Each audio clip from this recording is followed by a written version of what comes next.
आज हम vitamin C की बात करने वाले हैं। विटामिन सी को हम क्या कहते हैं? हम इसको एस्कॉर्बिक एसिड भी कहते हैं। डेली नीड जो होती है विटामिन सी की, वो मेंस के अंदर होती है 90 मिलीग्राम। वहीं वुमेन्स की अगर हम बात करते हैं तो वुमेन के अंदर ये जो नीड है वो देखी जाती है 75 मिलीग्राम पर डे। ठीक है, इसके बाद हम विटामिन सी के फंक्शंस की बात करते हैं तो ये हमारी इम्यूनिटी को बढ़ाते हैं, यानी कि हमारी रोग प्रतिरोधक क्षमता, यानी कि कोई भी रोग हमें नहीं हो रहा है, रोग प्रतिरोधक क्षमता को ये बढ़ाते हैं। आयरन का रीअब्जॉर्प्शन बढ़ाते हैं, यानी कि अगर कोई पेशेंट जो है वो एनेमिक है तो उसे हम आयरन की टैबलेट के संग हम क्या दे सकते हैं? विटामिन सी की टैबलेट भी दे सकते हैं। क्यों? क्योंकि आयरन के अब्जॉर्प्शन को बढ़ाएगा। ये शरीर में कोलाजन को बूस्ट करता है, कोलाजन फाइबर होता है उसको बूस्ट करता है, टिश्यू रिपेयर में हेल्प करता है। और ये क्या है? प्रिवेंशन और ट्रीटमेंट है किसका? स्कर्वी का क्या है? ये प्रिवेंशन और ट्रीटमेंट है। इसके बाद उसके बाद हम क्या देखेंगे? हम स्कर्वी रोग के सिम्टम्स देखेंगे कुछ।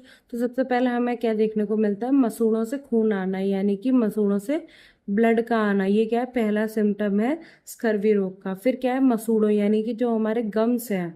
मसूड़े क्या होते हैं? गम्स होते हैं। गम्स को हम क्या कहते हैं? मसूड़े।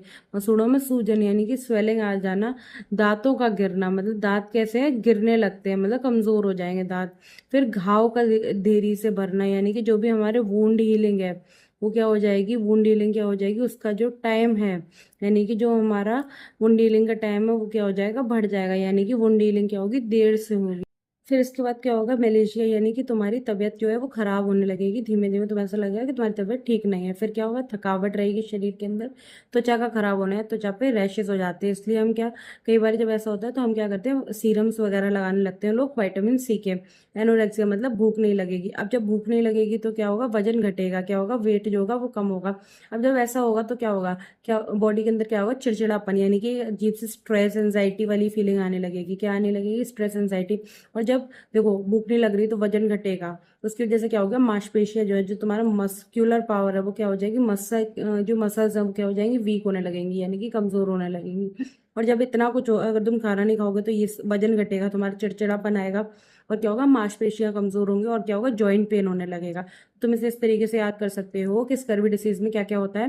सबसे पहले मसूड़ों से याद रखना। मेनली स्कर्वी डिसीज बच्चों के अंदर देखने को मिलता है और मेनली इसके अंदर क्या होता है? मसूड़ों, यानी कि गम ब्लीडिंग, यानी कि गम से खून आना, यानी या फिर सूजन आ जाती है। कहाँ पर? मसूड़ों में। अब जब मसूड़े खराब हो गए तो दांत तो अपने आप खराब हो जाएंगे ना, तो दांतों का गिरना। फिर घाव का देरी से भरना, यानी कि जो वुंड हीलिंग है वो कम हो जाएगी। अभी इतना सब कुछ अगर हो रहा है तो क्या होगा? तबीयत ऑटोमेटिकली तुम्हें क्या फील होने लगेगी कि मेरी तबीयत खराब है, तो क्या होगी? थकावट होगी इसकी वजह से। अब त्वचा का खराब होना, यानी कि त्वचा पे रैशेज आ जाना। इसके बाद यहाँ से फिर रिलेट करेंगे हम, यानी कि क्या होगा? हमें जैसे ही ऐसा होगा कि भूख कम लग रही है तो क्या होगा? हमारा अब खाना पीना छोड़ दोगे तो क्या होगा? वजन घटेगा, जिसकी वजह से अब अगर नॉर्मली वजन घटता है तो ठीक है, बट अगर हम खुद को फोर्स करते हैं ऐसा कुछ करने के लिए तो क्या होगा? चिड़चिड़ापन आ जाता है। देखा है कभी कभी अगर हमें खाना नहीं मिले या वीकनेस आए तो चिड़चिड़ा हो जाता है इंसान। और उसकी वजह से क्या होगा? बॉडी में क्या आ जाएगी? वीकनेस आ जाएगी। क्या हो जाएगी? मसल वीकनेस आ जाएगी। और जैसी मसल वीकनेस आती है तुम्हारे जॉइंट पेन स्टार्ट हो जाता है।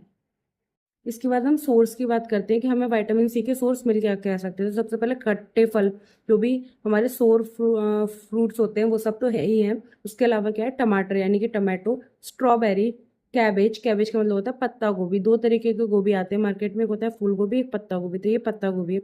चकोतरा, कीवी फ्रूट जो होता है वो, पाइनएप्पल दैट इज अनानास, गोभी जो नॉर्मल गोभी आता है, इसकी यहाँ पे उसकी बात हो रही है। कैप्सिकम, यानी कि शिमला मिर्च, खरबूजा, रसभरी, संतरा और पपीता। फिर इसके बाद विटामिन सी की हमें टैबलेट्स किस तरीके से देनी है? तो विटामिन सी की हमें पर 100 ग्राम की टैबलेट्स देनी है। 2 टाइम्स देनी है डे के अंदर और 1 वीक तक हमें देना है। फिर उसके बाद हमें रिड्यूस कर देना है वही 100 ग्राम की टैबलेट्स को 1 टाइम अ डे। और ऐसा हमें कब तक करना है? 1 to 3 वीक्स तक हमें ऐसा करना है। अब कुछ साइड इफेक्ट भी देखने को मिलते हैं जब हम विटामिन सी की टैबलेट किसी पेशेंट को चलाते हैं। तो क्या होते हैं? सबसे पहले आएगा नोजिया, यानी कि घबराहट होती है, वो वॉमिटिंग मतलब उल्टी का आना, डायरिया मतलब लूज मोशंस का हो जाना, हर्ट बर्न मतलब बर्न वाली फीलिंग होना, और हेडेक मतलब सर दर्द का होना। जब भी तुम किसी पेशेंट को विटामिन सी की टैबलेट चलाओगे तो उसके अंदर ये सारे साइड इफेक्ट्स तुम्हें जो होगा पेशेंट कॉमनली आकर के बताएगा। तुम्हें ये कंटेंट अच्छा लगा है तो प्लीज़ एक लाइक, कमेंट और शेयर ज़रूर करना और सब्सक्राइब कर लेना चैनल को, ऐसे और रिलेटेड कंटेंट से जुड़े रहने के लिए। Thank you so much. Hariom तत्सत।